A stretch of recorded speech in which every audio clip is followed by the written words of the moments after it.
Welcome into this crossover edition of Locked On Seminoles with Locked On Ole Miss. I am Brian Smith. That is Steven Willis. We're here to talk some transfer portal.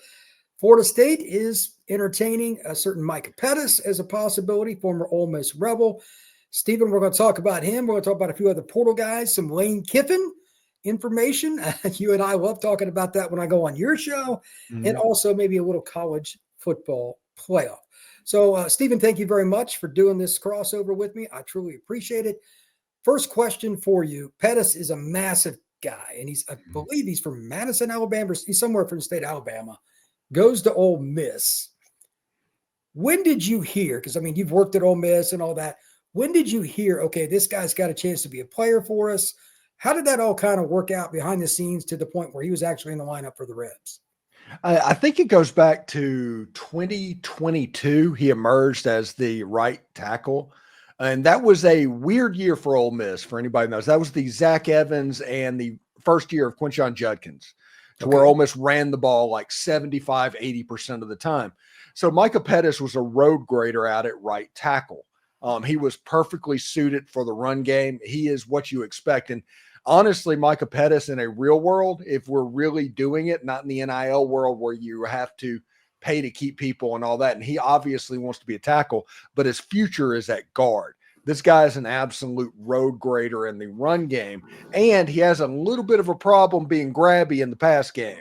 So in pass pro, that can be a problem, especially when you're dealing with an end that has a certain amount of quickness of what's going on. He's a character. Florida State fans, if he ends up there, will enjoy him on campus of what everything that's going on. He's a fun player on the offensive line to watch. But I probably first heard about him in 2022, whenever that Zach Evans, Quinshon Judkins year happened. Okay, well, that year was a breakout, and Judkins came out and just kicked the crap out of college football in general. He's a really good football player, obviously doing well now at Ohio State, but you don't get to run through holes unless guys are opening them. Mm-hmm. And I think the Rebels have done a good job of evaluating a lot of three-star guys, coaching them up. And it sounds like Pettus is kind of in that realm. Like he was still raw. He's 350. Mm-hmm. I mean, he's like 6'6", 350. He's just humongous. When did you think, okay, this guy's not just a starter for us, but like this guy's a dude? Was there a game or anything that broke out, or is it just like the entire season in 2023, it became known that's when his first year they really played a lot, and it just happened first game? When did it take place? The relationship between Micah Pettus and the Ole Miss fan base is interesting because, like I said, you enjoy watching him. He's fun to go, but there's a lot of stuff to where drives have been killed in 2023 and 2024. So his pinnacle was probably early in the 2023 season. Okay. That area was the point where Micah Pettus, maybe it was against Texas A&M when the A&M player like hit him in the nuts. You know, whenever got mad. Yeah, just punched him just straight up, got a 15-yard flag. I think that was probably the pinnacle of Micah Pettus. And then after that, a lot of, like I said, holding calls started happening. It wasn't just him. It was on the whole offensive line. So maybe it was the way they were being coached at that time. And it carried over into 2024 a little bit. Almost had a little bit of trouble running the football this year. Maybe it was due to the fact that they didn't have that running back. I mean, against Florida, they were playing a fifth-string wide receiver at running back in that game. It was absolutely weird with the dudes that were supposed to be on campus. But I would say probably that Texas A&M game was the pinnacle of Micah Pettus. Okay, I just looked it up. He had 7 penalties this year, according to Pro Football Focus. I mean, if you're 350, I don't expect you to be, quote unquote, the fastest guy, but I remember him running over some people. So you kind of defined him, and I just want to put up his overall blocking grades here in just a second. I'll share the screen with everybody so you can see it if you're on YouTube. If you're not, I'll define everything directly for those of you that are listening on audio. Steven, would you say that Pettus was one of the top 3 linemen for the Rebs this past season, or was he just like the 4th or 5th starter? How would you define that? Yeah, I think it was just the offensive line this year, for whatever reason, was just a bunch of dudes. If you want to say that, it's just kind of a bunch of dudes. They struggled to run block for whatever reason this year. Pass block was, could be. I think Ole Miss was too big, honestly. They were massive. I think Ole Miss got too big on the offensive line this year. That's just my opinion on that. And so a lot of this stuff could be that. Now, Micah Pettus this year, he was likely told to transfer after this season. Not because necessarily he did anything wrong. It's just Micah Pettus was not going to be playing right tackle and guarding the bronze side of Austin Simmons potentially next year. Oh, yeah. I forgot Austin's the likely quarterback. That's something I was going to ask you about anyway. Yeah. I forgot about that because Austin's a lefty. Right. Yeah, and that changes the calculus a little bit when you're looking at offensive line. Jackson Dart would have no problem with a Micah Pettus because that's right in the eye line of what's going on. So you had to have a strong left tackle. And Ole Miss might have a guy this season that can move over from left tackle to right tackle. Maybe Jaden Williams is that guy. Maybe it's Diego Pounds. Maybe somebody can handle that. But that kind of contributed a little bit, in my opinion, to what's going on with Micah. Okay. Well, it's interesting because Kiffin sometimes, and even myself, will say, well, he throws it too much. Well, when they're at their best, it's darn near 50-50. And he uses the QB as a part of that. But here are the grades for the 2024 season for Micah Pettus at Ole Miss. Overall offensive grade from PFF is 72.8. Run blocking is 74 on the dot. Pass protection, 66.4. As I noted, and Steven had originally brought up, 7 penalties this year. SEC speed rushers, as Steven will tell you, are not friendly. I don't know if this is correct. You tell me if this sounds right. They only credited Pettus with giving up 1 sack this year. I have a hard time believing it because that was against Middle Tennessee. That surprises me. I don't know if that's accurate or not. What say you, Steven? Is that? I don't know if that's entirely true. I do know this, that against LSU, he struggled. LSU's got some quick guys on defense. Yeah. Against South Carolina, he struggled. He didn't give up sacks, but he gave up pressures. And as anybody that has followed, say, Princely Amon Mielen, defensive end at Ole Miss, he would have 1 sack in a game, but have 12 pressures. Right. And those pressures are just important as the sacks because that just basically eliminates the pass game. A lot of times in these South Carolina, LSU, Georgia, those type games where the dudes on the other side, he struggled at playing an outside pass rusher.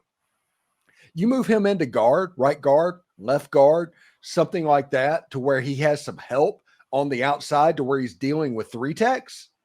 I think he can absolutely kill that. But I think there's a little bit of an ego that comes into play because having that tackle word beside your name means that you're going to make more money. And I think it's going to be very hard to just talk people into playing guard. But I think his natural fit, I think it would be a heck of a guard. Absolutely, probably one of the better guards in all of the SEC. Well, as you know, Steven, a lot of guys think they're a tackle, and it doesn't mean you can't play it. Like Quentin Nelson plays guard for the Colts. He could play right tackle, but he's going to play make himself a Hall of Famer by staying at guard. Sometimes you got to make the best long-term decision. I'm not saying Pettis is Quentin Nelson, by the way, but at the same time, it's the same principle. They're massive guys. Are they going to handle a 245-pound outside linebacker lined up in a 7 technique? That's not fun for them. So run blocking is probably something just straight ahead, man-on-man blocking. Not many guys going to handle him, is my guess. The quick 1 tech in the inside when he moves to guard at the NFL level, which I assume that's what he'll do like you, is the guy who has to worry about them. But right now it's that just pure edge rusher. Moving on, I'm curious about a couple of things portal-wise because, in my opinion, Ole Miss is not only doing a good job in the portal, they're doing a great job. And they're picking some needs here and there. They're involved with a lot of guys. And you and I were talking about Singleton, the guy out of Georgia Tech before the show came on. We don't know where that's going to end. Auburn, Ole Miss, somewhere else. He's really good. Is there anything else that you're seeing trend-wise? Is it position? Because like Ole Miss, they put their efforts in the portal as much, if not more, than anybody else that's a top 15 program. What trends are you seeing out there? Younger players. They're going after multiple years of eligibility players, like Caleb Odom, going to Ole Miss. And with Austin Simmons coming in as a first-year quarterback, it would be nice. You're building that roster for the run. So maybe I'm not saying, because Lane Kiffin's a guy that wants to win the national championship each and every single year that he walks on a football field. That's just the way he's wired. But this roster is being built in a way to where 2026 is what 2024 was. Yeah. Next year, if they go 8-4 or better with the first-year quarterback, and that schedule won't be friendly again, I'm sure. They're just flipping the schedule in the SEC, right? Yeah. He's got to go to Georgia. You know, I mean, they got some tough games coming up, but he'll still have plenty of arsenal. But he ain't going to have that same D-line. Like, that D-line was ridiculous. Yeah. So I'm curious about that. Two, the other really interesting question I have, we both know Austin Simmons can play. We've seen him play. I know the kid. Is there any competition there? Like, what's the backup situation? Would Wayne take a backup quarterback? Because I was talking to somebody about this the other day at Florida State. Castellanos runs a lot. Florida State needs to do finding a backup quarterback in the portal. It sounds easy, but I don't think it is because nobody wants to sit the bench. What have you heard with Ole Miss? They were in the game and got a visit from Anthony Calandria. From Virginia. He ended up going to UNLV. They've gotten a visit from Mikey Keene, the quarterback out at Fresno State. He'd be a good fit. He can spin it. And Bo Prillo. Pribula, the kid from Penn State. Yes. He would be a tremendous fit for Ole Miss. Yeah, all three of those have visited. And I think it would be interested that the kid from Penn State, immediately after the Ole Miss visit, he just shut down the recruiting at that point and said no more visits. So it's kind of within the 4 teams that he's visited already. And Mikey Keene, I've heard really good things about his visit as well. Those are kind of the dudes. The way that Ole Miss is recruiting, they want people that they seemingly can trust if something happens to Austin. But this feels like Austin's team going in. This isn't a Spencer Sanders situation. This kind of feels like Austin's team. That's interesting because Pribula, for instance, allegedly is leaving because Drew Aller is going to go back to Penn State for one more year. I'm just stating. It's like Iowa or Missouri or something. Those are the other schools that were in this, and yeah, I can see him walking in and starting there more than him ending up in Oxford. I think Mikey Keene is much more likely than Pribula. I would think so. Keene would be a great backup, and he'd be a great mentor. I've been around him because I covered UCF. He's a good dude. And he's pretty accurate. When it comes to the D-line and O-line market, you and I like talking about the trenches a lot anyway. There aren't a lot of guys that can play tackle in the SEC just in general. And there are even fewer that are capable of playing on the edge at top 15 level, whatever league you want to say. What do you think the going rate's going to be for a team, whether it's Ole Miss, Bama, Florida State, for a starting left tackle that's bona fide? And let me be clear to everybody before Steven answers this. A lot of these numbers that I'm talking about will be discussed, whether it's legal or not, and it's not, with guys that are not in the portal yet, some of which are in the playoff. Because Steven just brought up an excellent point. Ole Miss is not the only team that is looking at guys that have, quote unquote, more eligibility. And some of those guys are like next up and pick the school at Ohio State, at Penn State, at Notre Dame, at whatever school, and they're sitting the bench somewhere. If you don't think everybody's not contacting somebody else's player, you're sadly mistaken, by the way. Even if they don't do it directly, they're doing it through their agent or somebody else. It's just the way it is. So what do you think a guy that maybe your starter in 2025 would be, who's played a little bit but was a 4 or 5 star tackle at a Texas or Notre Dame or Georgia or something? What do you think Ole Miss would go, or some of these other teams that have big NIL budgets? I do not know what Ole Miss would do because they do kind of like to moneyball this a little bit. Just because they are not Texas or A&M. So they have to, as I had Walker Jones from the Grove Collective on my show, and he talked about how Ole Miss has to make $1 spend like 3. So that's how they attack the portal. Okay. But like a place like Texas, or let's say or a place like Auburn or LSU, because those are 2 desperate programs, because that's not anything wrong. That's just, hey, you need to win, because if you goes 6-6, if Brian Kelly goes 6-6, they're having a coaching search. So that's what we're dealing with there. Those places, probably 1.8, 1.9 million for a left tackle if you have a right-handed quarterback, a right tackle if you have a left-handed quarterback. I can see it for one. Like if you're that one player away from making a deep run, it sounds crazy to people. To me, that's an easy decision. If you think it's a good young man, he's not going to cause you any problems. Somebody getting a cell phone on him, doing something he shouldn't be doing, all that kind of stuff. Because 1 year guy, it's a dude, I could see it happening. And it doesn't have to be a Texas player. It could be a guy, and I'm just randomly throwing, it might be a guy that's at the G5 level that was a late bloomer that blew up this year. That happens all the time with a guy that's at Rice. Ohio State desperately wants Rice. He's 6'7", 345 though. There was a guy that was at like Sacramento State that blew up. Yeah. And everybody's fighting on that. It's like you're going from having no NIL to having all the NIL. I mean, that's what that's looking like for him. Yeah. And I'm not picking on Sacramento State. They got no shot there. They're done immediately. As soon as that guy made a few rounds on TikTok, Facebook, Instagram, and X, it was over for Sac State. Okay. Now I want to ask you the fun stuff. Lane Kiffin. Do you like what he's doing with Ole Miss in general? And then, of course, I want your comments about his take on the playoff and all that. Just however you want to answer that, fire away at those two questions.